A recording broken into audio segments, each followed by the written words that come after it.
Jujutsu Kaisen, a major curveball was thrown by Akutami Gege. This new information has now become a small piece of evidence that could unmask the truth surrounding Yuji Itadori and his family's connection to Noritoshi Kamo. Until we find out more in the story, this will be sitting on our minds for quite some time. So I want to discuss the possibility of what happened that led to the downfall of a family that's been shrouded in mystery since the very first chapter of the manga. So let's discuss the tragic tale of the Itadori family and their connection to the most evil sorcerer in history.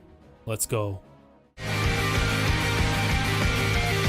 That we knew was going to come one day, but it arrived a lot sooner than later. Yuji's past was briefly explored in chapter 143 with the introductions of Jin and Kaori Itadori. Wasuki, Yuji's grandfather, was also seen in it and warns Jin that while he can live the life he chooses, he must give up on that woman or else he will die. Moments after Wasuki was filled with anger when discussing Jin's wife, that very woman enters the scene, sporting the scar of marking belonging to Noritoshi Kamo, asking the two what they were talking about. I still have the chills just thinking about it every time I've reread this chapter, and it's to me one of the best we've gotten in the story to date, not just for the sake of getting this info at long last, but confirming Okotsu's innocence as well as Megumi's return and his talk with Yuji to help restore his resolve as the trio prepare for the culling game, an event designed by Noritoshi Kamo that could be on a level similar or even greater than the Shibuya incident.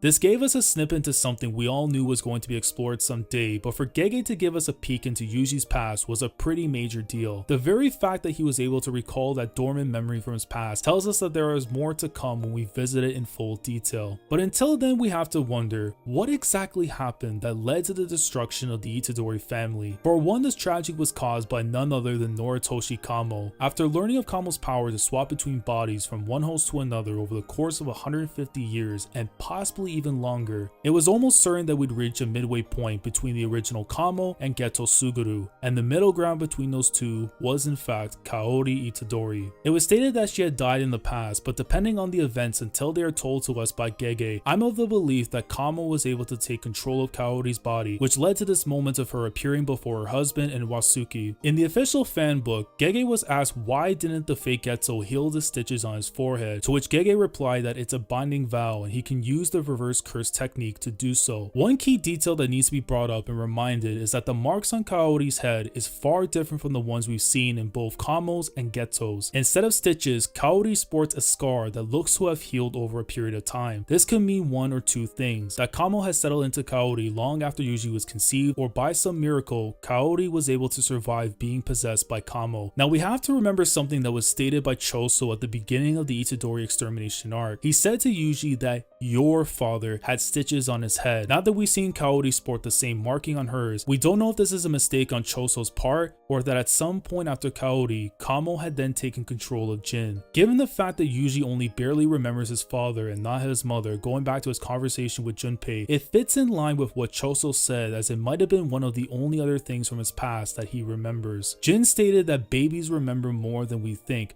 and those who have suffered from very traumatic events in their life tend to seal them behind closed doors in their memories to avoid having to be reminded of those dark moments they once experienced. Considering what we learned from Choso being able to see Yuji's death because of their blood connection, it is very possible that Choso saw into the memories of Yuji's past and was able to get that small detail out of him. One possible idea that ties Yuji and Choso is because Kaori wasn't capable of having children, Kamo, after taking over Kaori, implanted the womb of the mother that gave birth to the cursed womb paintings. It would explain the connection between Yuji and Choso because they were born in the same womb to different mothers, but they both share blood ties to Kamo. I'm not 100% certain that this is the case, because to preserve a womb after 150 years and implant into a mother who had died, who then came back to life later on to give birth to Yuji, seems pretty convoluted. However, it would explain how Yuji was conceived despite Kaori not being able to have kids in the first place. It's a scenario that could hold weight should this be what Gege is going to explain down the road, but for now I'm not putting too much stock into it just yet. Given the reaction Jin had when talking to Wasuki, I'm of the belief that he became aware of everything that happened to Kaori at some point, that she had in fact died but was brought back to life by Kamo, who had taken over her. Only instead, Kaori's resolve was stronger than the prior vessels and was able to take control for herself. However, she grown weaker over time due to the pain inflicted by Kamo's invasion of her body, and thus he was able to take full control once again. Wasuki, who more than likely was a shaman himself, knew of the taboo that was done to Kaori, who was only trying to save his son from walking down a path of no return. Jin refused to give up on his wife and and wanted to find a way to free her from the shackles of her possessor. If Wasuki was in fact a shaman, the same can be said for Jin. Given the abnormalities surrounding Yuji's physical strength displayed in the first chapter of the manga, it's almost certain that he got that from his father. This would basically confirm that Jin was a shaman along with Kaori. Jin could have also been similar to Toji and had a heavenly restriction which limited his use of curse energy in exchange for physical strength. Those traits would then continue on within Yuji, who at the time had little to no curse energy of his own before becoming Sukuna's vessel. In the case of Kaori, I would have to speculate that if Yuji's ability to manipulate memories is in fact his innate curse technique rather than his domain expansion, he might have inherited that from his mother who had once belonged to her. The only problem was that because of his low cursed energy, possibly from having his own heavenly restriction, Yuji was never able to use it. It could have also came at a price, and that because he had inherited while Kaori was taken over by Kamo, there might have been an effect during his birth that would tamper with his memories and make him unaware of his childhood. And it was only after taking in Sukuna and their cursed energy for it to allow Yuji to use his technique unconsciously, while also slowly unraveling his past now that he has Sukuna's cursed energy to open up the locked doors of his childhood. Now onto the tragedy itself. After coming to terms that his wife was beyond saving with no other choice,